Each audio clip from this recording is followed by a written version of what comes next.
কর্মসংস্থান সৃষ্টিকল্পে প্রাথমিকভাবে প্রাধান্য দিচ্ছি স্কিল ডেভেলপমেন্ট।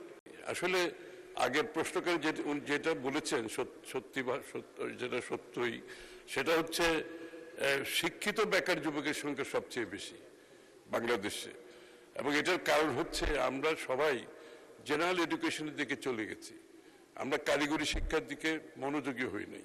এই জন্য বর্তমান সরকারের কর্মসংস্থান সৃষ্টিকল্পে আমরা প্রাথমিকভাবে প্রাধান্য দিচ্ছি স্কিল ডেভেলপমেন্ট, এবং সারা দেশে ভোকেশনাল স্কুল সৃষ্টির মাধ্যমে এবং চাকরিকে মাথায় রেখে সেই ট্রেনিংগুলো দেওয়া হবে।